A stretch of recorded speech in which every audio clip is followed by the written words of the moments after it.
नमस्कार, बहुत बहुत स्वागत है आपका। मैं हूं डॉक्टर एल एन वैष्णव और आप देख रहे हैं दमोह डीजियाना न्यूज। आइए डालते हैं सबसे पहले प्रमुख समाचारों पर एक नजर। शक्ति की आराधना में पूरे देश भर में भक्त जुटे। दमोह में देवालयों में भक्तों की भीड़, देवी पंडालों में भी उमड़ी भीड़, रंगीन रोशनी से नहाया पूरा नगर।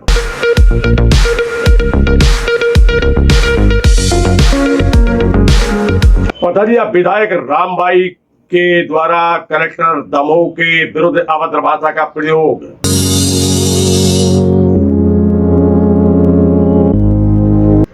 अधिकारी कर्मचारी रामबाई के विरुद्ध हुए लामबंद आपातकालीन बैठक, देर रात एफआईआर दर्ज।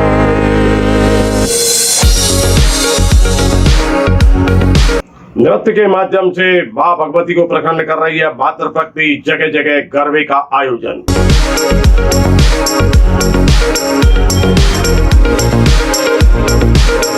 और ज्ञान साहब सम्मान समारोह से सम्मानित होंगी उदीयमान प्रतिभाएं। 2 अक्टूबर को शासकीय ज्ञानचंद स्नातकोत्तर महाविद्यालय के में होगा आयोजन।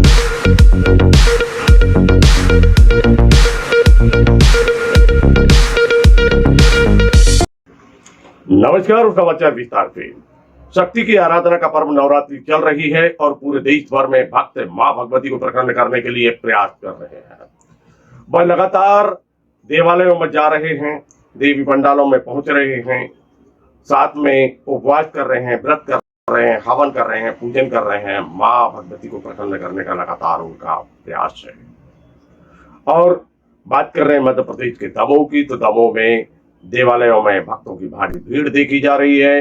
वहीं देवी पंडालों को आकर्षक विद्युत साज सज्जा से सजाया गया, रंगीन रोशनी से पूरा नगर नहाया है और सुंदर प्रतिमाएं, भव्य प्रतिमाएं यहाँ स्थापित की गई हैं जो आकर्षण का केंद्र बनी हुई है। वैसे तो हम आपको बता दें कि दमोह नगर देवी भक्ति की बात करें या फिर गणेशोत्सव की, सभी पर्व बड़े धूमधाम से मनाए जाते हैं और पूरा शहर रंगीन रोशनी से नहाता है। और आप देख सकते हैं कि इस प्रकार दमोह की प्रत्येक गलियां जो हैं वो रंगीन रोशनी से नहाई हुई हैं और देवी पंडालों में भक्तों की भीड़ और देवी के गीत गुंजायमान हो रहे हैं नगर की गलियों में। पथरिया विधायक रामबाई अपनी कार्यप्रणाली को लेकर आए दिन चर्चाओं में बनी रहती हैं। वह इस प्रकार के कृत्य करती हैं कि वह चर्चाओं में बनी रहें और उनके साथ चलने वाले कुछ लोग होते हैं कि जो वीडियो शूट करते हैं और सोशल मीडिया पर वायरल करते हैं, संपर्क करते हैं कि मीडिया के लोगों से कि इनको इस समाचार को निकालिए, इस समाचार को दिखाइए। और समाचार जो होता है वह ऐसा होता है कि जिसके कारण चर्चाएं बन जाती हैं और फिर रामबाई अपनी कार्यप्रणाली को लेकर चर्चाओं में बन जाती हैं। फिलहाल में हम उस मामले की बात करेंगे जिसमें रामबाई ने संयुक्त कलेक्ट्रेट भवन पहुंचकर दमोह के कलेक्टर एस कृष्ण चैतन्य के साथ अभद्रता की है। उन्होंने कलेक्ट्रेट परिसर में अभद्रता की है। कलेक्टर एस कृष्ण चैतन्य के साथ जिस प्रकार की भाषा का प्रयोग किया गया है वह जो है वह चर्चाओं में तो है ही, साथ में चारों ओर उस बात को लेकर निंदा भी हो रही है कि क्या एक चुना हुआ जनप्रतिनिधि इस प्रकार की भाषा का प्रयोग कर सकता है, और वह भी एस कृष्ण चैतन्य के विरुद्ध नहीं, अभी तो कलेक्टर के विरुद्ध, जिला दंडाधिकारी के विरुद्ध। क्योंकि एस कृष्ण चैतन्य एक व्यक्ति है परंतु कलेक्टर जो है वो पद होता है और संविधान ने उनको एक अलग शक्तियां दी हुई हैं। कलेक्टर एस कृष्ण चैतन्य के साथ जिस प्रकार अभद्र भाषा का प्रयोग हो रहा था, जिस प्रकार धमकियां दी जा रही थी, वह चारों ओर चर्चाओं के साथ में निंदा का कारण भी बन रही थी। परंतु शालीनता से जवाब देते रहे कलेक्टर एस कृष्ण चैतन्य, और कलेक्टर एस कृष्ण चैतन्य ने जिस प्रकार की भाषा का प्रयोग किया वह बताता है कि एक पद की गरिमा के अनुरूप इस प्रकार की भाषा का प्रयोग किया जाता है। वह यही कहते रहे कि नियम में जो भी होगा, जो पात्र हितग्राही हैं वह छूटेंगे नहीं। इसके लिए लगातार हमारे प्रयास जारी हैं, हमारे अधिकारी कर्मचारी लगे हुए हैं। परंतु रामबाई लगातार जिस भाषा का प्रयोग कर रही थी वह एक सामान्य स्थिति में सही नहीं कही जा सकती है, एक लोग जीवन में सही नहीं कही जा सकती है, और जिसको लेकर चारों निंदा हो रही है। आइए देखते हैं पहले हम रामबाई ने किस प्रकार की स्थिति निर्मित की है संयुक्त कलेक्ट्रेट भवन में। 10,000 रुपए लेके 10,000 रुपए मन के बिल दे रहे, तुम्हारा शिविर का काम को है जब उस शिविर में कोई तुम्हारे कर्मचारी नहीं जा रहे, बिजली का बिल कटता है, एसी के अंदर बैठे हैं और कह रहे हैं चेक कराने का मतलब क्या है? चेक कराने का बताए तो थोड़ी कि क्या होता है, वो क्या चेक करा रहा है? दूसरे चरण में क्या बता जब पहले ही काय को दूसरे चरण अब हम देखिए पूरे जितने भी पंचायत हैं इतने गरीबों की महिलाओं की लानियात बेचारी इंतजार कर रही है कि शिविर लगाओ। हमें 25 सालों से रह रहे हैं, कुछ लाभ ही नहीं है, क्या मतलब नहीं ये पता इनके बच्चा भाई इनकी आउट में से आईडी में से नाम कर दो, राशन नहीं मिल रहा है यार भैया, राशन ही नहीं मिल रहा है, आईडी में से नाम कर दो। अधिकारी आज तक कभी साली वो उसमें नहीं बैठती, जनपद में नहीं जाती। 26 तरीके का कोई भी आपके यहाँ पे जो प्रावधान होती है उसमें कोई डॉक्यूमेंट नहीं। बीपीएल में नाम जोड़ने के लिए डाला आपने? हाँ डाला है, तो जुड़ा है उसमें, लेकिन पदार्थ कुछ मिलता ही नहीं है 25 सालों से। बीपीएल में नाम जुड़ा है, बीपीएल नंबर बोलते हैं, वहाँ जोड़ ही नहीं दिया है इतने सालों से, काबल क्या हो गया। और आपकी जाति प्रमाण पत्र कुछ बनी है? आप लोग का सब है, तो फिर वो तो मिलेगा, आप दे दीजिएगा जाति प्रमाण पत्र, हम लोग देंगे उसके हिसाब से। आप देख लेंगे, पहले हमारी बात को जवाब तो दो आप। ये महिलाएं आपने शिविर लगवा रहे, ठीक है, मुख्यमंत्री जी सुबह 8 बजे से उठ के कलेक्टरों की ने अधिकारियों की मीटिंग लेते हैं, आप शिविर लगवा रहे। उस दिन बैठक में प्रभारी मंत्री ने भी बोला था ना, तो आपके उस आप बोल रहे ना पुराधिकारी की एक कहाँ रहेगी, 10-35 शिविर लगते हैं। आप अपने पथरिया के सीओ से पूछिए कि क्या पुराधिकारी कभी जनपद में जाती है? कभी नहीं जाती, बोलने की बदतमीजी हद है उसकी। अब आप उधर इतनी बड़ी पंचायत है नरसिंहगढ़, तो उधर रहने चाहिए कर्मचारी के नहीं। आप मुझे जब भी मैं आपसे बात करती हूँ आप मुझे नियम बोलते हैं, नियम इन गरीब महिलाओं की इनकी है जिनकी 15 साल से इनके पति के वो नहीं मिल रही पेंशन, निगम में आते हैं क्या?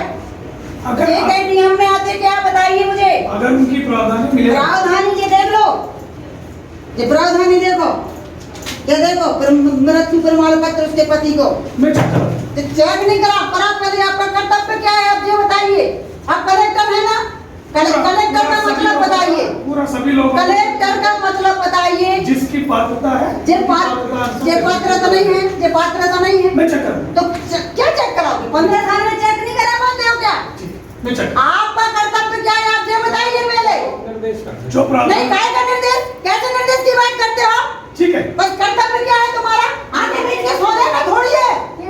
और आप नियम की बात मत किया करो मुझसे, क्योंकि नियम की बात करो तो तुम्हारी आंखें या किसी की कर्मचारियों की आंखें नहीं फूटी हैं। जब 35-15 साल से बैठी पूरा चेक करा लेंगे मैडम। क्या चेक करा लो? क्या चेक कराने के लिए क्या चेक करा लो? ठीक है, मैं भी आऊंगा। आप मुझे ये बताइए शिविर किस लिए लगाया? शिविर इसलिए लगाया जिसकी पात्रता है वो छूटे थे। तो पात्रता इनकी है तो कहाँ जाएंगे? इसीलिए चेक करा तो कहाँ है आपके अधिकार? ठीक है, मैं कौन देखेगा? आप देखोगे ना, तो कहाँ से देखोगे? ठीक है, आप पूरा उसका टोटल सूची निकलवाएंगे। कहाँ से देखोगे आप ये बताओ। ऐसे हंसने से झूठे हंसने से कुछ नहीं होता। एक व्यक्ति का जिसकी पात्रता बनती है, जो पात्रता नहीं है 15 साल में, और हम लोगों की ये 15 साल की पत्र अब वो 15 साल में क्या, अभी जो आपकी अगर पात्रता बनती है। वहीं रामबाई के विरुद्ध अब अधिकारी कर्मचारी लामबंद हो गए हैं। उन्होंने इस मामले को लेकर निंदा की है और दुख जाहिर किया है। कहा है कि इस प्रकार की भाषा का प्रयोग, इस प्रकार के कृत्य किसी भी स्थिति में क्षम्य नहीं है, इनको क्षमा नहीं करना चाहिए। और कार्रवाई की मांग को लेकर उन्होंने मुख्यमंत्री को ज्ञापन सौंपा है। अब मुख्यमंत्री के नाम जो ज्ञापन सौंपा गया है वो कलेक्टर एस कृष्ण चैतन्य के माध्यम से सौंपा गया है। एक आपातकालीन बैठक बुलाई गई है संयुक्त कलेक्ट्रेट भवन के सभा कक्ष में, और इस बैठक के दौरान में सारे विभाग के अधिकारी कर्मचारी उपस्थित थे, कर्मचारी संघ के पदाधिकारी भी उपस्थित थे। सबने चारों ओर निंदा की है और कहा है हम सब एक हैं, कार्रवाई होना चाहिए। पुलिस प्रशासन भी उपस्थित था, पुलिस अधीक्षक DR तेनीवार भी उपस्थित थे और उनके साथ अधीनस्थ अमला भी उपस्थित था। बहुत देर तक विचार चलता रहा, मंथन होता रहा, सभी दुख व्यक्त कर रहे थे और एक सुर में आवाज लगा रहे थे, हम सब एक हैं रामबाई के विरुद्ध। और ऐसे जो जनप्रतिनिधि हैं जो अभद्र भाषा का प्रयोग करते हैं, असंसदीय मर्यादा को की जो बात होती है उसको सामने लाते हैं, तो ऐसे लोगों के विरुद्ध कार्रवाई अवश्य होना चाहिए। और आप देख सकते हैं कि इस प्रकार की स्थिति यहाँ पर है। आइए लेके चलते हैं संयुक्त कलेक्टर भवन के सभा कक्ष में। शासन को रिप्रेजेंट करते हैं और पूरा लोग जो है हम ही लोगों को देखते हैं। भाई भले ही कोई भी फाइनली कुछ भी बोल सकता है, बट फाइनली जो है शासन का सबसे इम्पोर्टेंट अंग जो हम लोग मानते हैं, जो कर्मचारी है, तो हम ही लोग जो है बहुत नियम संयम के साथ और नियमानुसार जितने भी हम लोगों का काम है वो सबको करने की जरूरत है। जितनी भी जगह है अगर जो है शासकीय नियमों के विपरीत जो है या जहाँ पे हम लोगों को नियमानुसार कार्रवाई करने का छोड़ के किसी और की बुरी बर्ताव हो रही है, तो सभी लोगों के विरुद्ध जो है कार्रवाई की जाएगी। ऐसा कहीं पे ऐसा नहीं है कि लोग जो है बुरी बर्ताव करके भी जो भी है वो अपनी मर्जी का कर सकते हैं, ऐसा कोई ये नहीं। बट हम लोगों को अपनी मर्यादा का ध्यान रखना पड़ेगा और जैसे सभी लोगों को ये देखना पड़ेगा कि नियमानुसार ही कार्रवाई हो। भाई कहीं पे भी इसमें इमोशन की बात नहीं आ सकती। भाई कहीं पे भी हम लोगों को ये बात नहीं कहनी है कि हम लोग जो है इसका विरोध कुछ और तरीके से जो शासन द्वारा एक्सेप्टेबल विरोध है उसको छोड़ के कर सकते हो। हम लोगों को अपना काम ढंग से करने की आदत रखनी है।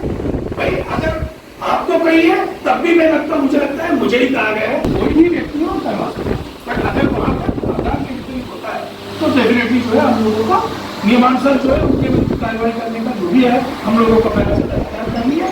लेकिन हम लोगों की बर्ताव जो है हमेशा वो अपने सर्विस रूल्स और कंडक्ट रूल्स जो भी अपना किया हुआ है उसको हम लोगों को मानना पड़ेगा। ठीक है, तो आप सभी लोग आए, आप सभी लोग जो है हम लोगों के साथ हमेशा रहे। ऐसा नहीं है कि केवल आज की है, आप लोग मैं हमेशा जानता हूँ पूर्व में भी कोविड के टाइम में, उसके पश्चात भी, सभी त्योहारों में भी लगातार जो अपने यहाँ पे इलेक्शन में भी और अभी जो हम लोग देखते हैं लगातार सभी विभाग जो है 12 से 14 घंटे लगातार काम करते हैं। ऐसा कहीं पे नहीं है। हम लोग जो मानते हैं कि कोई व्यक्ति जो है बोलने के पश्चात काम नहीं किया जा रहा है, तो यही प्रयास जो है सभी लोगों से जरूरत है। फाइनली हम लोग जो है शासन के रिप्रेजेंटेटिव होने के नाते लगातार वही काम जो है करने की जरूरत है। पथरिया विधायक रामबाई जो आए दिन अपनी कार्यप्रणाली को लेकर चर्चाओं में बनी रहती है, उनके विरुद्ध प्राथमिकी दर्ज देर रात कर ली गई है। अब इनके विरुद्ध कार्रवाई होगी और कानून की मंशा के अनुरूप ही कार्रवाई होगी, क्योंकि इनने जिस प्रकार का कृत्य किया है वह निश्चित रूप से ऐसी स्थिति तो पैदा करता है कि कानून के दिए हुए प्रावधानों का उल्लंघन है।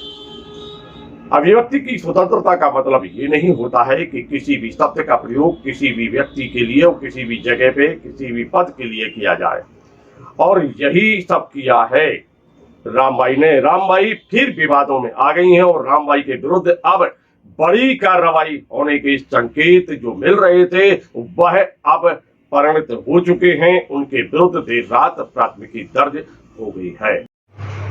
कल 30 सितंबर को कलेक्टर कार्यालय दमोह में जो घटनाक्रम घटित हुआ है, घटनाक्रम ये था कि विधायिका पथरिया कुछ महिलाओं के साथ कलेक्टर कार्यालय पहुंची थी। कलेक्टर साहब के समक्ष बात रखी जा रही थी। उसी दौरान बातचीत के दौरान विधायिका पथरिया द्वारा कलेक्टर के साथ अमर्यादित भाषा का जो कार्य किया है, इसके संबंध में कलेक्टर साहब की रिपोर्ट के आधार पर थाना कोतवाली में 353, 294, 186 और 506 IPC का प्रकरण विधायिका पथरिया के विरुद्ध पंजीबद्ध किया गया है। प्रकरण की विवेचना की जा रही है। सर, ये FIR किसके द्वारा कराई गई है? ये FIR मूल जो है कलेक्टर साहब के साथ घटना घटित हुई थी, उनके साथ अमर्यादित आचरण किया गया था। इस कारण से कलेक्टर साहब भी इसमें फरियाद दी। सर, अब इसमें क्या कार्रवाई की जाएगी? चूंकि एक धारा गैर जमानती है, तो क्या गिरफ्तारी होगी विधायक की? विवेचना की जा रही है और इस संपूर्ण प्रकरण में नियमानुसार ही विधि संगत कार्रवाई। सर, इसमें नामजद FIR है, क्योंकि आपने अभी बोला कि विधायिका के विरुद्ध। बिल्कुल नामजद FIR है। विधायिका महोदया जो है पथरिया श्रीमती रामबाई परिहार हैं, उनके विरुद्ध ही नामजद FIR है, उनके विरुद्ध ही प्रकरण है और उनके विरुद्ध इस प्रकरण में बिल्कुल विधि संगत वैधानिक कार्रवाई पुलिस के द्वारा की जाएगी। शक्ति की आराधना का पर्व नवरात्रि चल रही है और इस समय मां भगवती को प्रसन्न करने के लिए मातृशक्ति नृत्य कर रही है। जगह जगह गरबे का आयोजन किया जा रहा है। तहसील ग्राउंड में नवशक्ति गरबा उत्सव समिति के तत्वाधान में ये भव्य आयोजन चल रहा है। दमोह जिले का सबसे बड़ा आयोजन बताया जाता है। वर्ष 2017 में ये आयोजन प्रारंभ हुआ था स्थानीय महारानी लक्ष्मीबाई स्कूल के प्रांगण में। ये 3 वर्ष चला, फिर कोरोना कोविड-19 आया, 2 वर्ष कार्यक्रम रुका और इस वर्ष फिर धमाकेदार प्रस्तुति हुई है। लेकिन अब इस जिले का सबसे विशाल ग्राउंड है तहसील ग्राउंड और जिसपे अनेक आयोजन होते हैं, अनेक नेता आते हैं, बड़ा क्षेत्र है और इसमें अब ये भव्य आयोजन हो रहा है। यहाँ पर हजारों लोगों की भीड़ उमड़ रही है। मातृशक्ति की आराधना में मातृशक्ति जो है वह लगी हुई है, माँ भगवती की आराधना हो रही है और लगातार वह नृत्य के माध्यम से भगवती को प्रसन्न कर रहे हैं।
स्वर्गीय ज्ञान साहब को कौन नहीं जानता, उनके त्याग और बलिदान और वह कार्य जो आज लाखों लोगों के लिए शिक्षा का कारण बना हुआ है।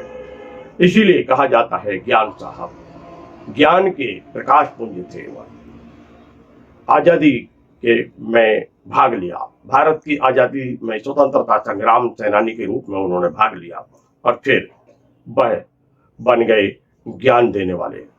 ज्ञान दिया, लोगों को उच्च शिक्षा प्राप्त हो, इसके लिए उनका प्रयास था। लगातार वह प्रयास करते रहे, समर्पित रहे और इस प्रयास के चलते उन्होंने दमोह जिले का पहला महाविद्यालय खोला था और उसके बाद धीरे धीरे वह महाविद्यालय शासकीय हो गया। परंतु कुछ परिस्थितियां ऐसी निर्मित हुई और फिर इनको उस महाविद्यालय में रखने से सरकार ने मना कर दिया और फिर उन्होंने कहा कि हम तो अधिवक्ता के रूप में कार्य करेंगे और उन्होंने वकालत प्रारंभ कर दी थी।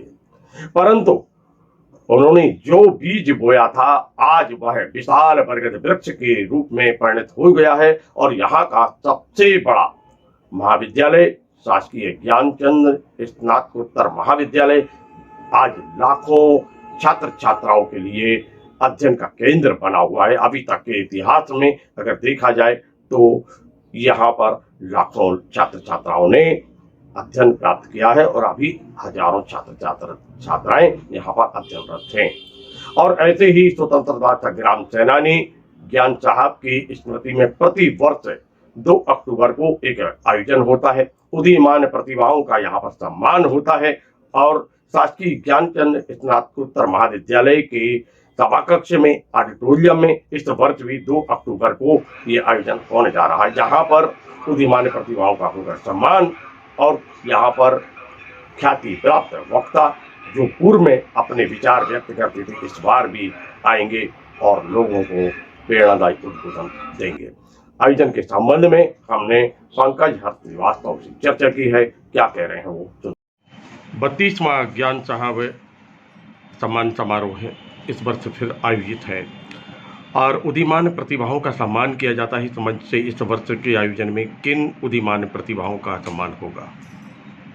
कल ट्रस्ट की कमेटी के वरिष्ठ सदस्य बैठे थे और जो भी प्रविष्टियाँ यहाँ आई थी, कुछ कॉलेजों के माध्यम से आई थी, कुछ विद्यार्थियों ने स्वयं अपने आकर दी थी विज्ञप्ति देखते हुए, तो उन सब की कल समायोजन किया गया और उसमें जो निर्धारण हुआ पहले तो हो चुका था।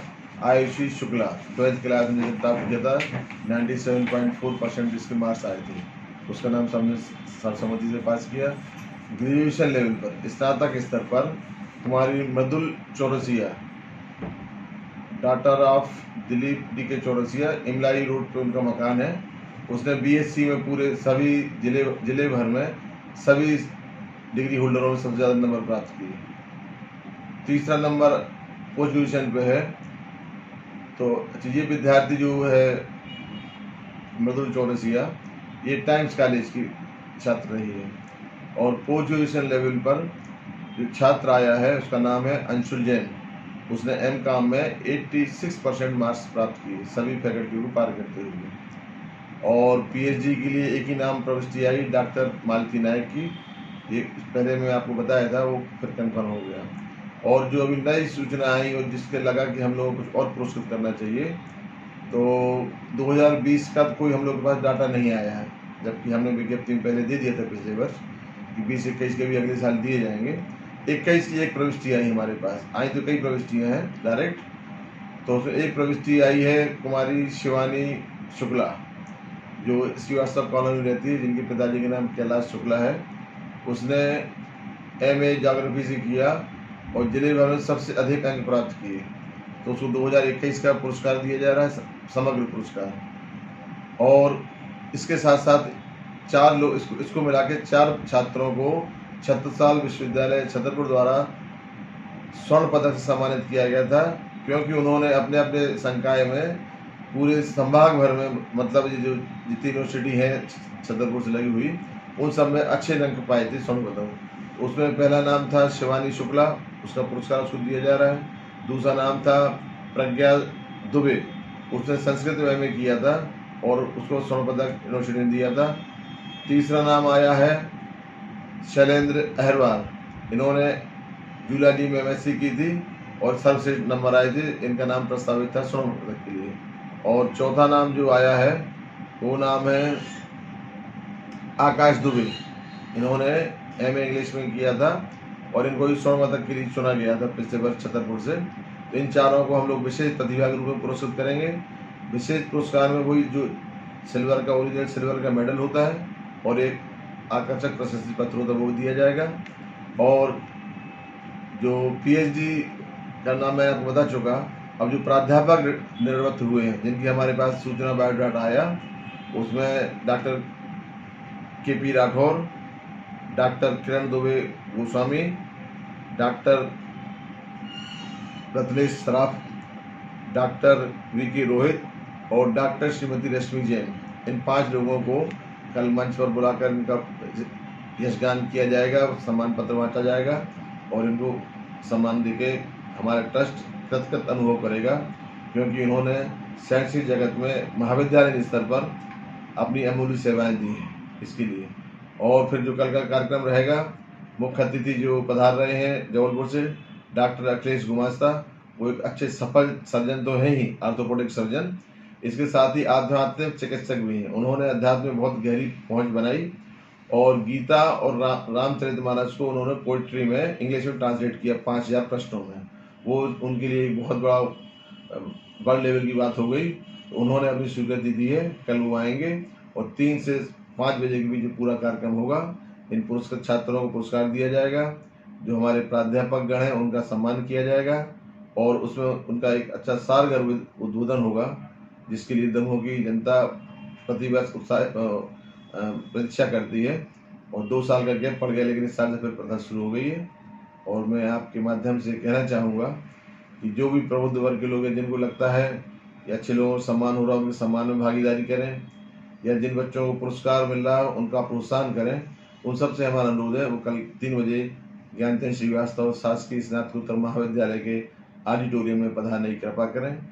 जिन छात्रों को मैंने अभी नाम लेके आपसे निवेदन किया उन छात्रों तक भी ये सूचना पहुंचना चाहिए। मैंने अपने तरीके से उन तक सूचना पहुंचा दी है, लेकिन यदि आपके माध्यम से पहुंच जाएगी तो वो आना उनका पक्का हो जाएगा। धन्यवाद। एक बार जोर से तालियां हो जाए। माननीय कलेक्टर सर के माध्यम से हमारे वृद्धजनों का सम्मान आज एक नई अनुभूति, एक नया सम्मान कर रहे हैं ताकि उनका प्यार, उनका आशीर्वाद हमें नहीं। बस जोरदार तालियां बजती रहे आप सभी की तरफ से, क्योंकि ये आज का कार्यक्रम बहुत खास है हमारे वृद्धजनों के लिए। बाबा की गोदी से गिरे तो बाबा ने उठा लिया, कभी अम्मा की उंगली पकड़ कर रास्ता रोड पार किया, तो कभी बाबा ने अपनी बड़ी कीमती होती हैं। अपने देश में हमेशा यही परंपरा रही है, जो है अपने देश में सब लोग एक ही घर में सब लोग जुड़ के रहते थे और लगातार जो है उन लोगों के अनुभव का सभी लोगों को लगातार फायदा मिलता था।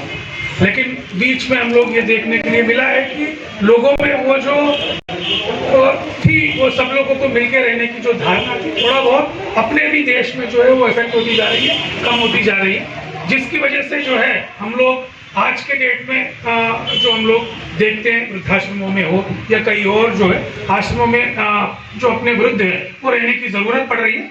हम लोगों को ये देखना है शासन की तरफ से कि जो भी व्यक्ति जो है आश्रम में रहते हैं उन लोगों को सभी सुविधाएं रहे, बट अपनी युवा पीढ़ी हो या उनके यहाँ पे जो बच्चे हैं उनकी दायित्व ये बनती है कि पूरे अपने परिवार को अपने साथ रखने का और जो है वो जो खुशी जो होती है मिलके रहने का खुशी जो है उसका अनुभव जो है सभी लोगों को प्राप्त करने की जरूरत है। इसके अलावा भी अगर कहीं पे वृद्धों की जो राइट्स की कहीं पे हनन होती है, कहीं पे उन लोगों के विरुद्ध जो है कोई कदाचार होती है, कोई ये होती है, तो आप लोगों को भी ये आपका अधिकार जो है उसको जानने की बहुत ज्यादा जरूरत है। हम लोग यही कोशिश करते हैं लोग अपना अधिकार भी जाने। अगर अपने बेटे हो या कोई और हो आपके विरुद्ध जो है कोई प्रताड़ना करता हो तो आपको लीगल ओपिनियन देने का और उनके विरुद्ध कार्रवाई करने का पूरा अधिकार दिया हुआ है। उसके अलावा जो है शासन से जो भी आपको लाभ मिलना है उसका भी अधिकार प्राप्त करने का दिया हुआ है। तो यही निवेदन है कि हम लोग जो है बेहतर अपना सोसाइटी का निर्माण करने के लिए आगे बढ़े, लोगों को इसके बारे में अवगत कराएं कि सभी लोगों को जो है अपना जो वृद्धजन और जो भी है अपने बुजुर्ग लोग जो भी है उनकी अनुभव जो है वो लेने की हम लोगों को लगातार प्रयास करने की जरूरत है। और जो बीच में हम लोगों की ये जो परंपराएं रही है, जो अच्छी परंपराएं रही है, वो जो स्लोली अपना खत्म होती जा रही है उसको पुनः हम लोगों को ध्यान रखने की और पूरे अपने मिलकर रहने की जो अपना था तो उसके हिसाब से हम लोगों को रहने की जरूरत थी। तो मित्रों ये थे अब तक के प्रमुख समाचार। कल फिर मिलते हैं नए समाचारों के साथ, तो देखते रहिए द मोदी ज्ञान न्यूज। नमस्कार।